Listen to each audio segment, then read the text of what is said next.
Interestingly मैं दर्शकों को बता दूं कि ईवी स्पेस पे इनका जो मार्केट शेयर गेन हुआ है, जो लेगेसी प्लेयर्स है उन्होंने अच्छी तरह आउट परफॉर्म किया अगर आप कंपेयर करें एथर या ओला इलेक्ट्रिक के साथ। तो बजाज ऑटो यहाँ पे स्क्रीन पे फ्लैटिश ही है, 8850 लेवल्स के आसपास है।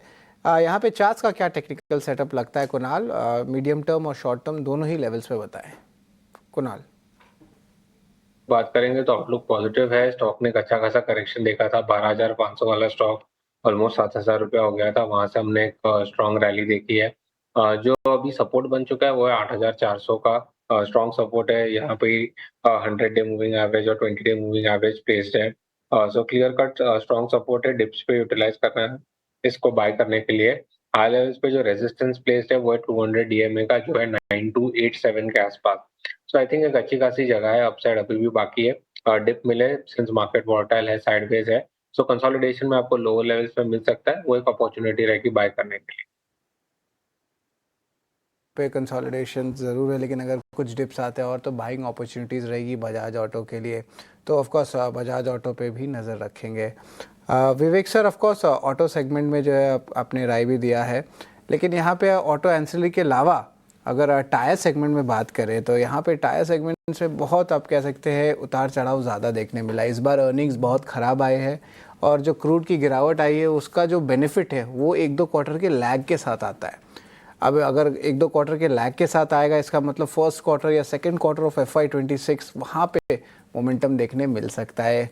तो यहाँ पे टायर स्टॉक स्पेसिफिकली जो है अगर नज़र पे रखें तो यहाँ पे आपका क्या व्यू बनता है, और आपको लगता है कि अभी भी रिप्लेसमेंट डिमांड पूरी तरह उठा है कि अभी भी जो है फ्लैटिश है देखने में? बिकॉज एक रिप्लेसमेंट डिमांड और जो मार्जिन गिरावट का ट्रिगर, ये दोनों अहम ट्रिगर लग रहे हैं। तो टायर स्टॉक्स में आपका क्या व्यू बनता है? देखिए, टायर स्टॉक्स ऑलरेडी रिजल्ट्स खराब दिखा चुका है पूरा सेक्टर, और उसके कारण जो करेक्शन था टायर सेक्टर में ओवरऑल वो भी हम लोग देख चुके हैं। अब मुझे लगता है कि यहाँ से डाउनसाइड तो नहीं, आपको रिकवरी देखने को मिल सकती है, लेकिन आपने जैसे कहा ये जो क्रूड का बेनिफिट है, अब इतना कुछ दुनिया में हो रहा है और लेकिन फिर भी क्रूड अगर ऊपर नहीं जा रहा है तो आपको ये उम्मीद लगा के रखना है कि इसका बेनिफिट जरूर टायर कंपनीज को मिलने वाला है। लेकिन हाँ, आपने जैसे कहा 2-3 क्वार्टर के बाद, तो करीबन समझ लीजिए कि 6 महीने बाद आपको इसका बेनिफिट देखने को मिलेगा, और वो फैक्टर इन ऑलरेडी इनफैक्ट हो रहा है। ये नहीं है कि अब से होगा।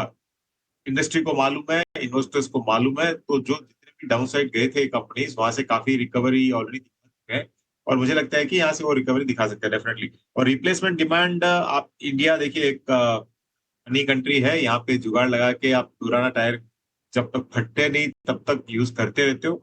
लेकिन हाँ, डाउन साइड यहाँ से नहीं है, यही बोलूंगा मैं। तो इसके लिए बुलिश रहूंगा, और इनफैक्ट कंपनीज लाइक मतलब डिजिट वाइज ज्यादा है, लेकिन एमआरएफ जैसे कंपनीज को आपको सीरियसली नजर में रखना चाहिए।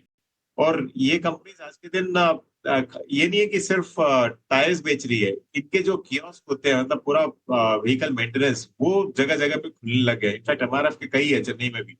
तो ऐसी कंपनीज पे आपको फिर भी क्लोजली ट्रैक करना चाहिए, और ऑन एवरी डिप ऐसी कंपनीज आपको बाइंग अपॉर्चुनिटी के रूप में ही देखनी चाहिए। RF बाय ऑन अपॉर्चुनिटीज़ है महंगा, लेकिन बाय ऑन अपॉर्चुनिटीज़ की राय आ रही है, end of course tyre companies पे भी जो है रिस्क रिवॉर्ड रेशियो फेवरेबल लग रहा है। लेकिन चलिए एक छोटा सा ब्रेक लेते हैं। ब्रेक के बाद जो है important technical calls, BTST STBT trades और कल के लिए क्या इवेंट्स टू वॉच रहेंगे उस पर हमारी नजर रहेगी।